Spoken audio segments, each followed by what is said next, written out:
يا رمضان شهر التوبة والغفران. আসসালামু আলাইকুম প্রিয় দর্শক, স্বাগত জানাচ্ছি পবিত্র মাহে রমজান উপলক্ষে আমার দেশের বিশেষ আয়োজন রমজান জিজ্ঞাসায়। সঙ্গে আছি আমি আরমান মুজাহিদ।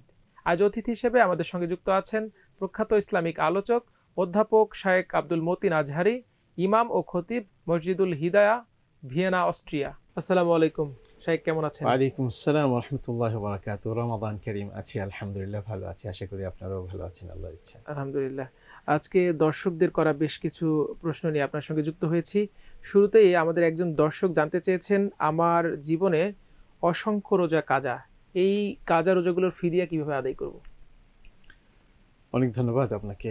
বিসমিল্লাহ আলহামদুলিল্লাহ ওয়াসসালাতু ওয়াসসালামু আলা রাসূলিল্লাহ মুহাম্মদ ইবনে আবদুল্লাহ ওয়া আলা আলিহি ওয়া সাহবিহি জামিআ ওয়া বা'দ। يقول الله عز وجل في محكم كتابه بعد أعوذ بالله من الشيطان الرجيم فمن كان منكم مريضا أو على سفر فعدة من أيام أخر وعلى الذين يطيقونه فدية طعام مسكين। আল্লাহ তাআলা যখন সিয়ামের বিধান করেছেন তখন দুই শ্রেণীর মানুষকে ওই বিধান থেকে তিনি তাদের উপর সিয়ামের বিধানকে শিথিল করে দিয়েছেন। এই দুই শ্রেণীর মানুষ হচ্ছে যারা অসুস্থ এবং যারা সফরে আছে, মুসাফির।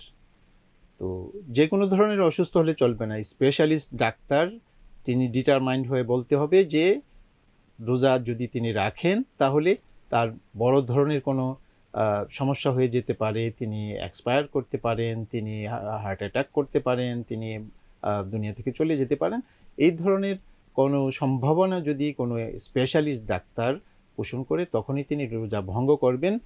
আর মুসাফির যদি সফরের দূরত্বে যান তখন তাকে রোজা ভঙ্গ করার অনুমতি দেওয়া হয়েছে। তো এরপরে আসবে আপনার ফিদিয়ার বিষয়টি, যে যারা রোজা ভঙ্গ করছে তারা, তাদের মধ্যে সামর্থ্যবান যারা, তারা হচ্ছে ফিদিয়া দিবে।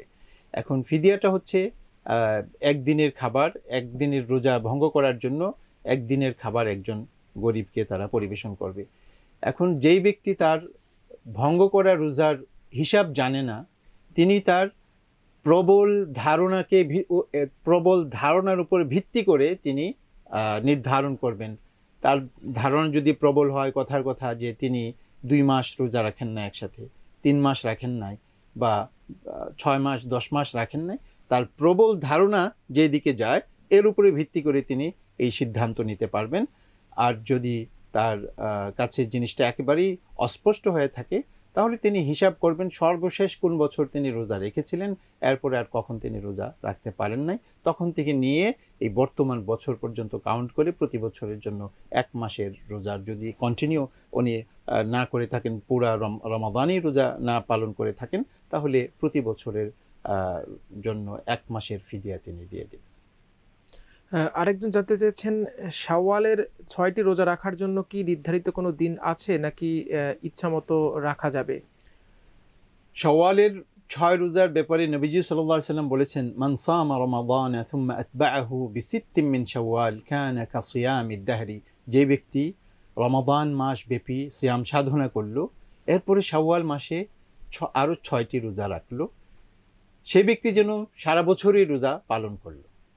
তো সেই 6টি রোজাকে নির্ধারণ করতে গিয়ে নবী সাল্লাল্লাহু আলাইহি ওয়াসাল্লাম কোনো দিন বা ক্ষণের কথা বলেননি, তিনি শাওয়াল মাসের কথা বলেছেন। শাওয়াল মাসের যে কোনো দিন রোজা রাখা যেতে পারে, সেই 6টি রোজা একসাথেও রাখা যেতে পারে। সেই 6টি রোজা আপনার প্রতি সপ্তাহে 2 দিন 1 দিন করে করেও মাসব্যাপী 6টি রোজা পালন করা যেতে পারে। শাওয়াল নিয়ে আরেকজন জানতে চেয়েছেন যে শাওয়ালের 1 রোজা ভাঙলে কয়টি রোজা রাখতে হবে? শাওয়ালের রোজা এটা নফল রোজা, নফল বা সুন্না দুইটা, সুন্না নফল এগুলি এক পর্যায়ে গিয়ে একই পরিভাষা। তো নফল রোজা যেহেতু ফরজ রোজা না, এটা একটা রোজা আপনি নিয়ত করে বা রোজা রাখা শুরু করে যদি আপনি ভঙ্গ করে ফেলেন তখন সেটার জন্য একটা রোজাই কাজা হিসাবে পালন করতে হবে। আরেকজন জানতে চেয়েছেন, মান্যতের রোজা আদায় করতে না পারলে করণীয় কি?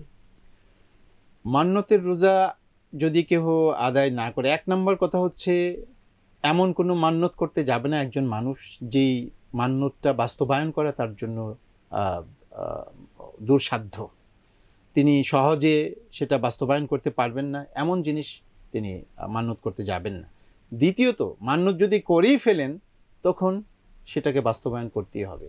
নবীজি সাল্লাল্লাহু আলাইহি ওয়াসাল্লাম বলেছেন, মান নাযারা আন ইউতিআ আল্লাহ ফালইউতি'হু, যেই ব্যক্তি এই কথার মান্যত করলো যে আমি আল্লাহর কোনো একটা বিধানের আনুগত্য করব, এই কথার মান্যত যদি সে করে ফেলে তাহলে অবশ্যই সে যেন তার মান্যতকে পালন করে পুরা করে। আরেকজন জানতে চেয়েছেন সাওমে দাহর বা সারা বছর রোজা রাখার হুকুম কি? সারা বছর রোজা রাখতে গিয়ে যদি কেহ প্রতিদিন রোজা রাখে, এটা সুন্নাহর খেলাফ, এটা নবীজি সাল্লাল্লাহু আলাইহি সাল্লাম পছন্দ করেননি। যেই ব্যক্তি প্রতিদিন রোজা রাখে ফালা সামা, সে আসলে রোজা রাখে নাই ধরা হবে। হ্যাঁ, এটা অতিরিক্ত করেছে, বাড়াবাড়ি করে ফেলেছে।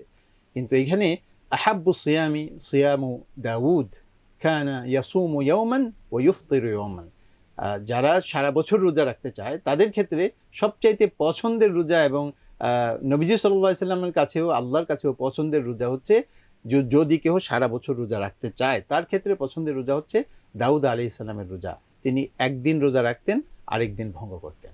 এভাবে রোজা রাখা যেতে পারে, আর এটা আল্লাহ তাআলার কাছে সমাদৃত হবে এবং এর অনেক ফজিলত রয়েছে।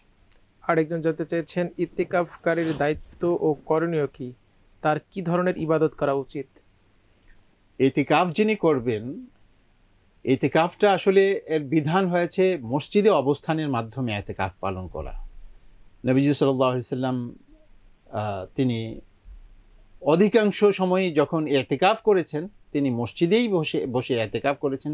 যদি কোনো রমাদান মাসে তার কোনো অভিযান না থাকতো, কোনো যুদ্ধ বা এই ধরনের কোনো ডেলিগেশন পাঠানো, এটা যদি তার দায়িত্বে না থাকতো তখন তিনি অবশ্যই তিনি ইতিকাফ করতেন।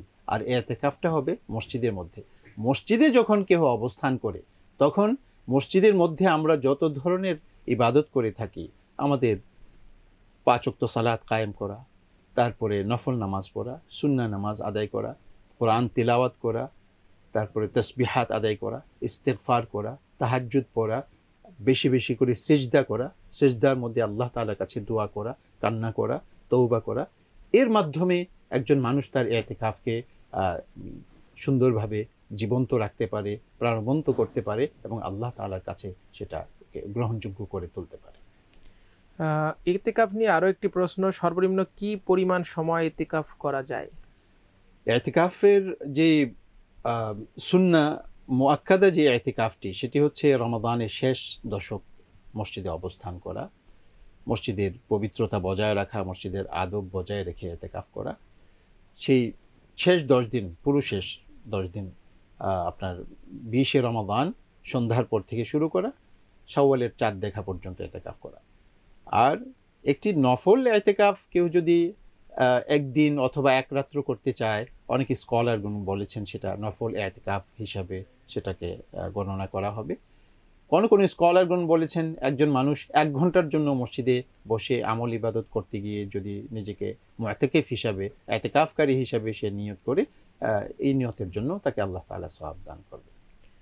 কাছাকাছি আপনি অনেকটা উত্তর দিয়েছেন। আরেকটি প্রশ্ন, সেটি সেই কাছাকাছি প্রশ্ন, সেটি হচ্ছে ইতিকাফ কখন শুরু এবং কখন শেষ করব, এটা আমরা বলে ফেলেছি যে ইতিকাফটা, যে মাসনুন ইতিকাফ যেটি, যা নিয়ে আলোচনা হয় প্রতি বছর বা কোরআনের মধ্যে আলোচনা হয়েছে, আল্লাহ তাআলা বলেছেন ওয়ালা তুবাশিরুহুন্না ওয়া আনতুম আকিফুনা ফিল মাসাজিদ, আর তোমরা তোমাদের নারীদের সাথে সাক্ষাৎ করো না যখন তোমরা মসজিদের মধ্যে ইতিকাফরত অবস্থায় থাকো। তো যেই ইতিকাফের কথা কোরআনে আলোচিত হয়েছে আর নবীজি সাল্লাল্লাহু আলাইহি সাল্লাম যেটাকে প্র্যাকটিস করে দেখিয়েছেন সেটা হচ্ছে রমাদানের শেষ দশকের ইতিকাফ করা।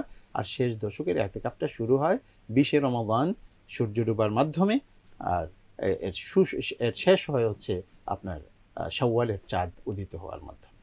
আরেকটি প্রশ্ন, যে দরিদ্র ব্যক্তি ফিতরা গ্রহণ করবে সেও কি তার নিজের পরিবারের সদস্যদের ফিতরা প্রদান করবে? ফিতরা বা যাকাত গ্রহণ করার মতো যাদের অবস্থা, যাদের অর্থনৈতিক দৈন্যদশা রয়েছে, তারা যাকাত বা ফিতরা গ্রহণ করবে। যারা গ্রহণ করবে তারা যাকাত ফিতরা দিতে পারবে না। এমন যদি হয় যে যাকাত বা ফিতরা গ্রহণ করার পরে তিনি স্বাবলম্বী হয়ে গেছেন, তখন তিনি আর গরিব বা অর্থনৈতিক দৈন্যদশার ভিতরে নাই, গরিব বা ফকিরের ক্রাইটেরিয়াতে বা কোয়ালিটিতে তিনি পড়েন না, তখন তিনি দিতে পারবেন। যদি তিনি দারিদ্রতার বিমোচিত হয়ে যায় তখন তিনি আবার দিতে পারবেন, সাদাকাতুল ফিতর দিতে পারবেন। সবশেষ প্রশ্ন, কাজা রোজা আদায়ের মাঝখানে যদি ঈদ চলে আসে তখন হুকুম কি? কাজা রোজা আদায় করতে গেলে আপনার একটা রোজাকে যদি ঐচ্ছিকভাবে কেউ ভঙ্গ করে তাহলে আমরা জানি যে ফাসিয়ামু শাহরাইনি মুতাতাবিআইন, একাধারে 2 মাস তাকে রোজা রাখতে হয়। আর যদি তা না হয়, তিনি যদি সঙ্গত কারণে রোজা ভঙ্গ করে থাকেন তখন তো তার যদি পুরা মাসেই রোজা ভঙ্গ করে থাকেন তখন তার 30টা রোজার বদলে 30টা রোজাই তাকে রাখতে হবে।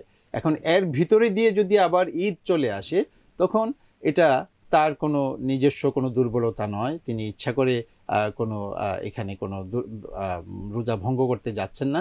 এখানে আল্লাহ তাআলার দাওয়াতকে সম্মান করে, আল্লাহর দাওয়াতে সাড়া দিয়ে তাকে যদি কোরবানির ঈদ চলে আসে তাকে কোরবানির ঈদ এবং তারপরের 3 দিন আইয়ামুত তাশরিক, এই 4 দিন তাকে অবশ্যই রোজা ভঙ্গ করতে হবে এবং এরপর থেকে তিনি কন্টিনিউ করবেন। তবে রোজাটা যদি কাজা রোজা হয়, মানে ইচ্ছাকৃত ভঙ্গ করা রোজা হয়, ইচ্ছাকৃত ভঙ্গ করার রোজা হলেও যেহেতু এখন ঈদুল আযহা চলে আসছে, ঈদুল আযহা চলে আসলে তখন রোজা রাখা হারাম।